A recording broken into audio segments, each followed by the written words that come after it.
And on today's unbiased short take, as JB announced in his prediction video, we will be doing short takes this week, possibly next week, we'll see. JB is moving. He got married, as everyone knows, in the past, and he is moving in with his wife. They finally got a place, so he's in the middle of doing that, but the DoorDash competition must continue. Before we do that, the Packers got that big win in Tennessee, so celebrate with a nice hat here. Jair Alexander with his first pick six. The Packers already with 7 interceptions, as many as all of last season. Jeff Hafley possibly turning that Packers defense around, hopefully for the long haul. With that, we got some games to predict, my friends. So we have Thursday night football. Not a good one this week. The Dallas Cowboys at the New York Giants. And, you know, this really isn't a competition to me. The Giants are coming off of a nice win against the Cleveland Browns. But Deshaun Watson is absolutely a shell of himself. 21 for 37, 2 touchdowns, less than 200 passing yards. Inefficient, 15 points for the offense against an abysmal Giants team. And Daniel Jones, who is absolutely hot garbage, outperformed Deshaun Watson in every way. The same amount of touchdowns, both with 0 interceptions. Daniel Jones had more completions with less attempts and more yards. By a mile, actually. So Daniel Jones outperforming Deshaun Watson. And it's not looking good for Deshaun Watson. And Malik Nabers is absolutely a baller. I mean, this man, 2 touchdowns, that absolutely outstanding catch he had in the end zone to catch that touchdown against Cleveland. 78 yards for him. Malik Nabers and Marvin Harrison Jr., both the rookie receivers, looking like as advertised, in my opinion, especially with what Nabers is doing with Daniel Jones. So, I mean, the Giants had a good performance. The Cowboys, I wouldn't really look at the score. Yeah, they came back against Baltimore, but anyone who watched that game, I watched the entire thing, knows Baltimore outplayed them from start to finish. Dallas did come back a little bit. Dallas, both of the defenses in the Baltimore-Dallas game got shredded. I mean, 412 yards for Dallas, but Dallas's top defense, 456 total yards for the Baltimore Ravens. I get it, they're playing the league MVP and Lamar Jackson. And like I predicted last week, I have a hard time believing Lamar's going 0-3. So I think whoever would have played, Baltimore would have lost this game, quite honestly. Because Lamar's... he absolutely shredded them. 182 yards, 1 touchdown, 87 rushing yards and a touchdown. Derrick Henry, 2 touchdowns, 151 total yards. So, I mean, Baltimore ran down the throat all day long, all day. And I don't really expect this game to be super close. Ultimately, I'm taking Dallas in a shootout, even if they start out sluggish. Daniel Jones is not going to be able to compete with Dak Prescott, in my opinion. Dallas had 25 points and lost in New York played the best game. They'll probably play all year long against Cleveland. They only had 21 points. So Dallas is way more explosive on the offensive side of the ball against, 2 struggling defenses. So I trust Dak here more. So I'm taking Dallas. And then moving on to Sunday action, you have Cincinnati at Carolina. And Cincinnati's 0-3. That is not good for their playoff chances. The last team to make the playoffs that started 0-3 was the Texans in 2018. So with that, we have the Panthers, maybe Bryce Young was the problem. I don't necessarily think he was. I mean, it's not abnormal to see a team bench a starting quarterback and then go out there and win, and then they're back to their losing selves a week or 2 later. So that's not necessarily, I don't think that Bryce Young was the entire problem. But, I mean, Andy Dalton went out there, the Red Rifle, and lit up the Raiders, 36-22. Andy Dalton, 319 yards, 3 touchdowns. Hubbard, 111 yards. Miles Sanders found the end zone. Deontay Johnson had the best game of his career. And the Panthers getting a win here. And, you know, the Bengals, after the Bengals played really good against Cincinnati, and probably should have won that game, depending on what your opinion on the end of that game was. But the Bengals, there's no excuse to lose to the Commanders on Monday Night Football at home. I mean, 38-33. 33 points is enough. 38 points on that defense against the Commanders and a rookie quarterback who hadn't thrown a touchdown pass yet. Yeah, he's ran a couple in. He's an elite dual-threat quarterback, but he hadn't even thrown a touchdown pass yet. And you allow 38 points, and you're supposed to be contenders. Concerning signs in Cincinnati. I mean, but Joe Burrow said the season's not over. Joe Burrow is not the reason necessarily they're losing these games. 3 touchdowns for Burrow, 324, 29 for 38. Burrow played a great game, 33 points for the offense. I mean, Chase Brown and Miles Sanders both averaged well over 4 yards a carry. There's no excuse for that defensive play in Cincinnati. I'm taking Cincinnati over Carolina here. Carolina probably got their one of their only 1 or 2 wins of the year. And I expect them to be back to their normal selves this week. So give me Cincinnati here. All right, they better win at least. Can you imagine the headline? Then we got the New Orleans Saints at the Atlanta Falcons. And you know about the Saints. Here's the thing about the Saints, guys. I said it with my podcast with our podcast with JB last week in our last week's DoorDash predictions, and I'm going to say it again in this week's DoorDash predictions. The Saints will play good in the beginning of the season. They'll get everyone hyped for they're scoring over 40 points a game. Whoa. Derek Carr will look really good on the hype train, and then they'll lose they'll start playing bad. They lost a game to a good team, and then they'll start going downhill. So Derek Carr does. Mediocre. I'm not buying into the Derek Carr train this time again. I picked the Atlanta Falcons to win this division. Yes, the Falcons did lose last week, but they lost to the defending champion Chiefs in a very, very close game, and that's after coming off of a game against the Eagles in which they had won. So, I mean, the Falcons have played tough football teams all year long. And it's no different this week. I picked the Falcons to win this division. I think ultimately that's going to come to pass. Derek Carr has a history in the past just losing control after you get all that momentum, and they always choke it away. So I don't think that's any different. Kirk Cousins is starting to play really good ball again. He was 20 for 29, 230, a touchdown, and a pick. And Bijan Robinson he had a rough game at 1.9 yards a carry. But that is an elite Chiefs defense, and he did find the end zone. So I'm taking Atlanta here. I think ultimately they're the better, more talented team, and I trust Kirk Cousins, in my opinion, more than I trust Derek Carr. So give me the Falcons here, and then you have the Jacksonville Jaguars at the Houston Texans. Houston's my Super Bowl pick. And, I mean, the Texans, they played absolutely abysmal. Joe Mixon did not play, so we'll kind of monitor his status moving forward. But they got obliterated 34-7.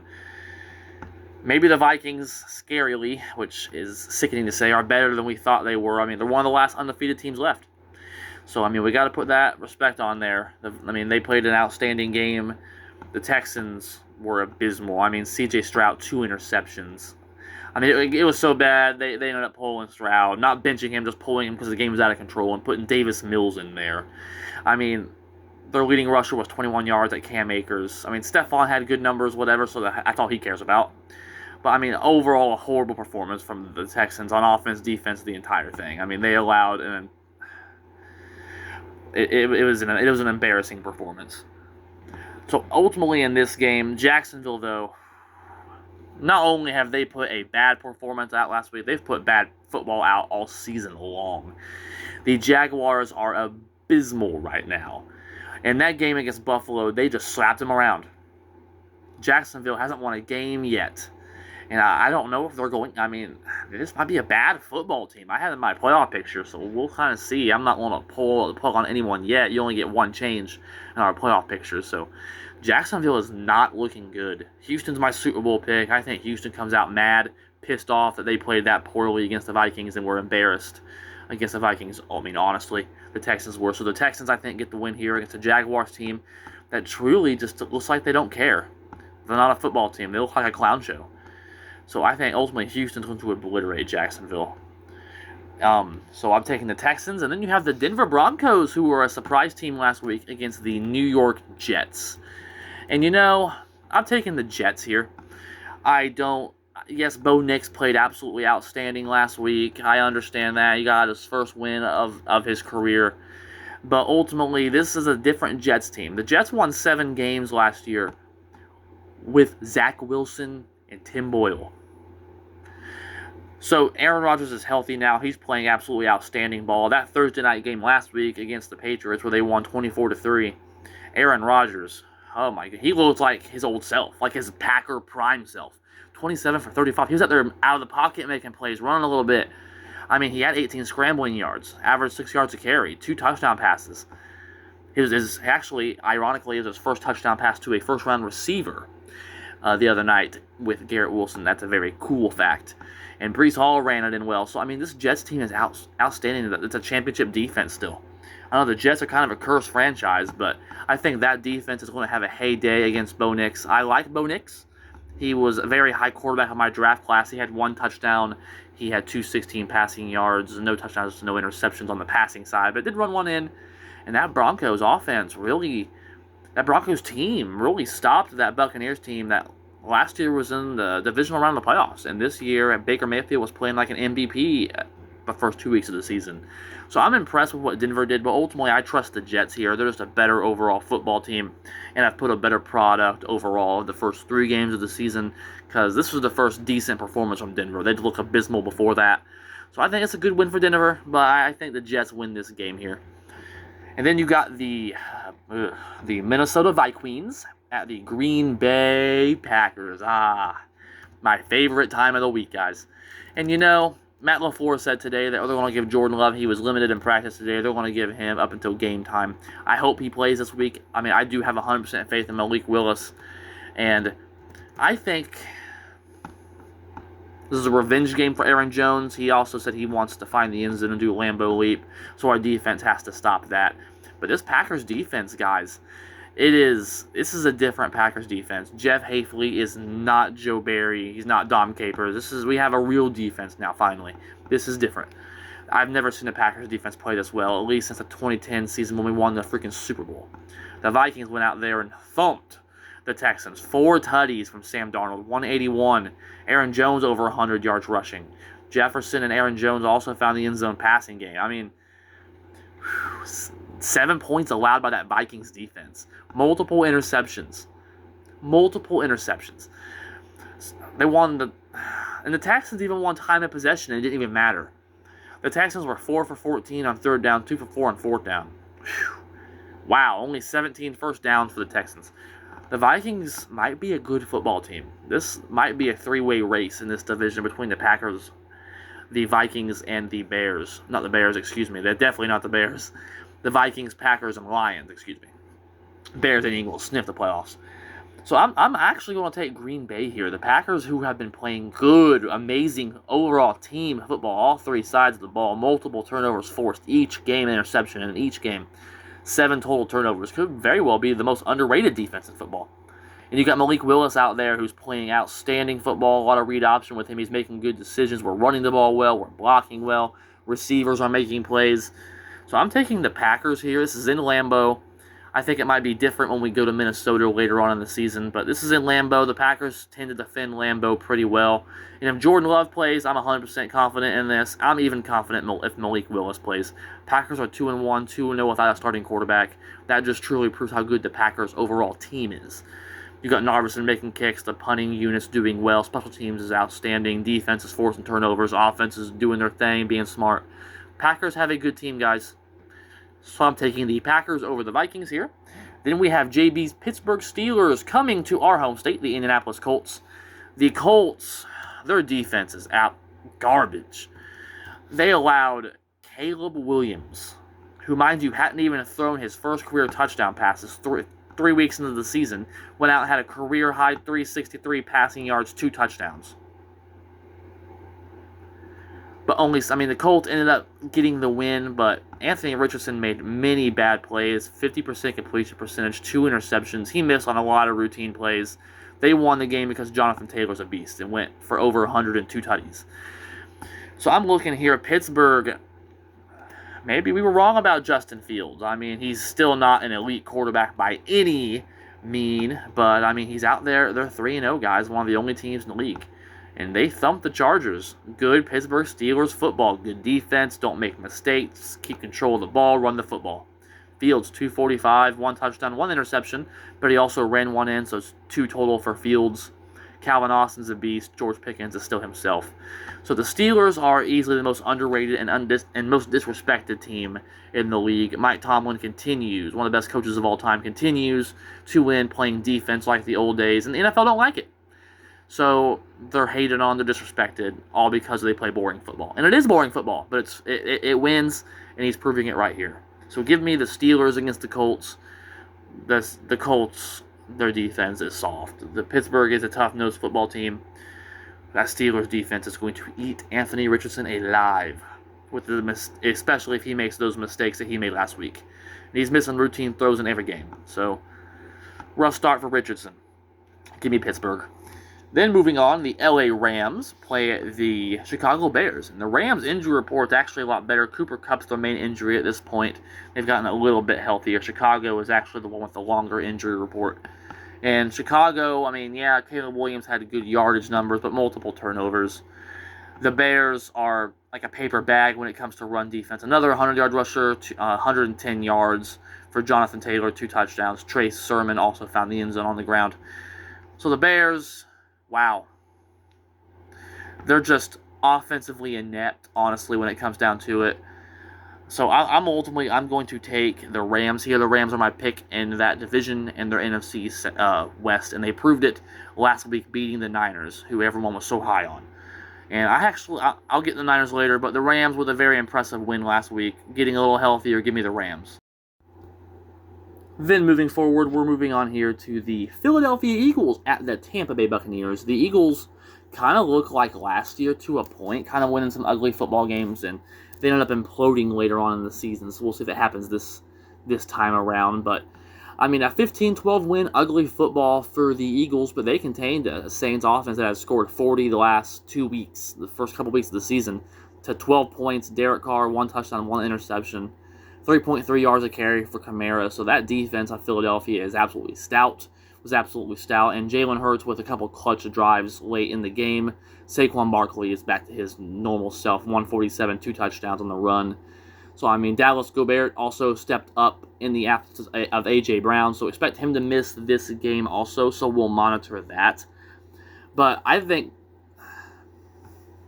Tampa Bay's performance was just unacceptable. I'm not going to overreact and say, oh my God, the Buccaneers are finished.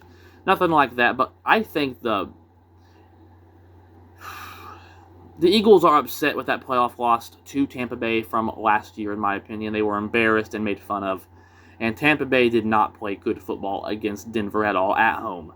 I mean, Baker Mayfield turning the ball over. They only 7 points on offense. The offense couldn't get anything going. I mean, they couldn't capitalize on anything on defense. Bo Nix scored 26 on them. So it's a bad performance from Tampa Bay. So I'm taking Philadelphia here. I was impressed with what they were able to do late in the game against New Orleans and close that game out in the Superdome in New Orleans, which is no easy feat. It's a very loud and rambunctious crowd there. So I was impressed with that win against the Saints. Only 12 points allowed against that Saints offense that had been obliterating everybody. So good Eagles win. I'm way more impressed with them right now than I am with that egg that Tampa Bay laid. So give me Philly. Moving on, the New England Patriots at the San Francisco 49ers. The 49ers absolutely collapsed. At this point, we got to ask if Kyle Shanahan's a choke artist, because how many 10-point leads is this guy going to get to blow? Especially in Super Bowls, for Christ's sake. And that he hasn't.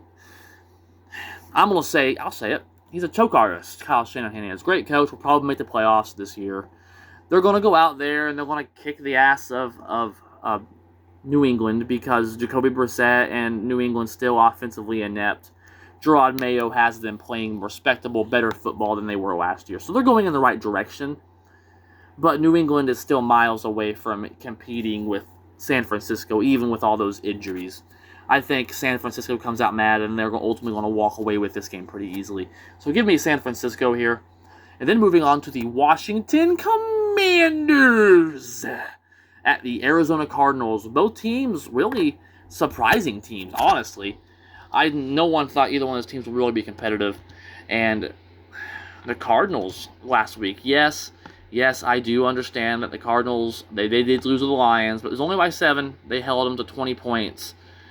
But, I mean, David Montgomery and Jamar Gibbs are probably the best backfield combo in the league. They ran all over Arizona's defense. Arizona still has a lot of holes on their team. I think it's going to be a very good rushing game for what Jaden Daniels and Cliff Kingsbury are going to want to dial up. And I am really impressed with what the Commanders did, especially in that Monday Night Football win against the Bengals. And look at this, the Commanders leading their division, 2-1. Some people had them as a sleeper playoff team. There's always one team that surprises people. It might be the Commanders this year, 21 for 23. Literally, Jaden Daniels had as many incompletions as touchdown passes. Actually, no. Jaden Daniels had less completions than total touchdowns. Jaden Daniels is a baller on primetime. So give me the Commanders here. I don't think the Cardinals' defense is ready to compete. So give me the Commanders. I was very impressed. That was a statement win on Monday Night Football. So give me the Commanders. I am taking command. Such a stupid name for a football team. Then moving on to the Kansas City Chiefs at the LA Chargers. The Chargers chargered again last week. So, the Chargers are probably, yes, they might be a team competing later on in the season, but they couldn't get anything going against Pittsburgh last week, and Justin Herbert has some injuries going on right now. Herbert 125, one touchdown. Heineke had to go in there and play. So how healthy is Justin Herbert? Will he play? How healthy is he if he does? So the Chargers still don't have really a lot of weapons. Their injuries are back. And then you got the Chiefs, who aren't playing good football, quite honestly, right now, and still winning games. So the Chiefs doing what the Chiefs do. Defending champs, I flat out said it. They haven't lost a game since last freaking season. So I'm not picking anyone except Kansas City until they finally lose. They're the defending champs, no reason to. Referees on their side. Swifty Nation. Powder Puff League. Woo! Give me the Chiefs. It's tiring. Then moving on to the Cleveland Browns at the Vegas Raiders. This game is difficult for me to predict because the Raiders. No, I'm actually going to say I'm not picking the Raiders. The Raiders flat out did not give effort against the Panthers. They were flat out embarrassed.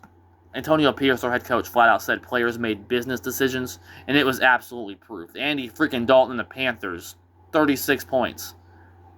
Panthers are the laughing stock of the league, worst team, and they have been for years. And the Raiders put that performance up after beating Baltimore. Okay, you don't want to give effort plays out. That's bad coaching. That's not having your team prepared.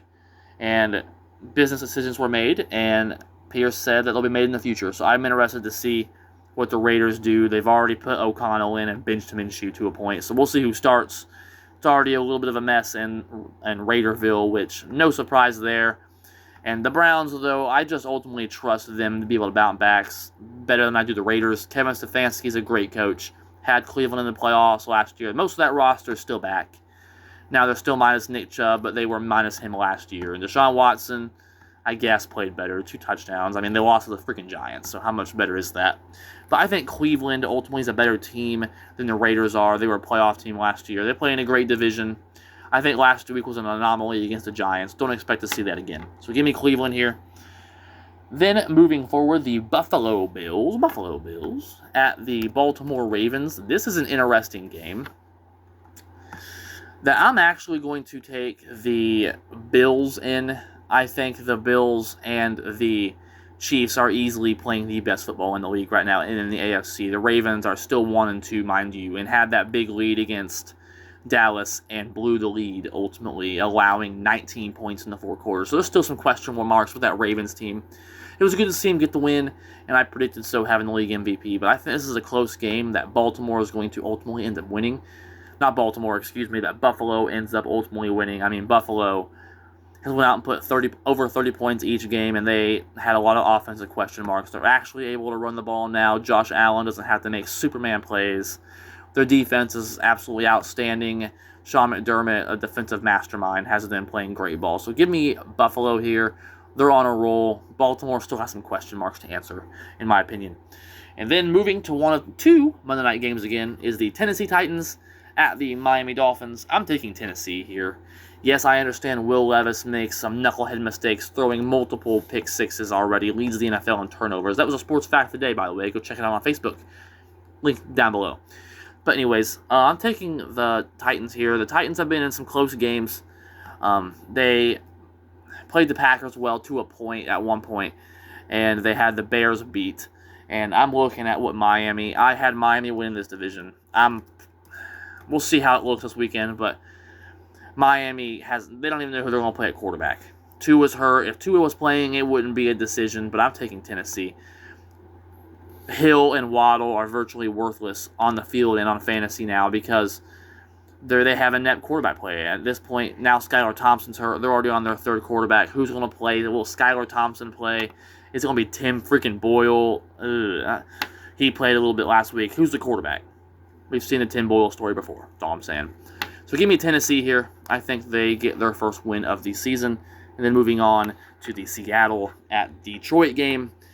This is probably the best Monday night game of the two, obviously. So give me Detroit here. They're my Super Bowl representative.